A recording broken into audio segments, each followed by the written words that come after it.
Mount Rushmore, a giant granite monument of 4 iconic U.S. presidents. To build it, its creator first makes a finely crafted clay model. But how do the workers translate this artwork into a colossal piece of engineering? 9 miles southwest of Mount Rushmore, another giant monument is slowly emerging from the mountainside, built using the exact same methods.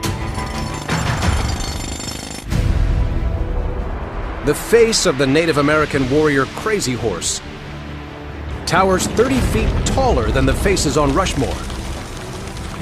It's been in the making for 70 years, but it's far from complete. His flowing locks will take another 10 years, and his body will be carved from over 10 million tons of granite, revealing the warrior pointing his 227-foot-long arm as he rides his horse. When finished, it will be the biggest sculpture in the world. But how do you scale up a model into a sculpture the size of a mountain?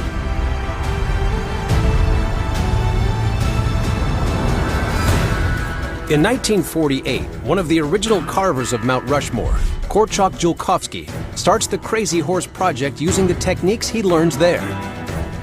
Dad was assistant sculptor for a year to Gutson, and if it weren't for Mount Rushmore being carved, Dad never would have been able to start this mountain carving. Now his daughter, Monique Julkowski, continues her father's colossal creation. In 1948, the first blast on the mountain was set off, and we've been here for 70 years. Mountain carver Monique still works from her father's scale models. Just like Rushmore's creators, she uses a pointing machine, an ingenious ancient Greek device to map the scale model onto the mountain. This is our 1/34 scale model. So 1 inch here equals 34 inches up on Crazy Horse's head. The first step is to get an accurate measurement of each point on the model from a fixed spot the machine pivots around. So X, Y, Z coordinates. And there's been 10,000 of those taken on Crazy Horse's face. It's a labor of love.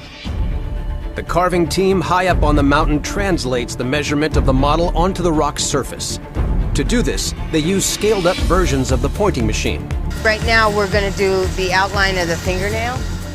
Once we establish where this pivot point is for carving this area on the mountain, we won't move it. So it stays accurate because it stays put. First, they match the measured angle from the pivot point. Where Jesse is now, when he turns the pointing machine out to go alongside Crazy Horse's finger, those are east and west degrees.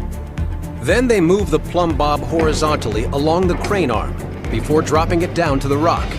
They compare the distance it falls with the model measurement. Those measurements tells us how much rock we have to move to get down to finished grade. Any mistakes in the calculation could ruin 70 years of work. So they need to be certain before they begin removing rock. When you're pointing, you measure way more than one time to get to finished grade. So there's a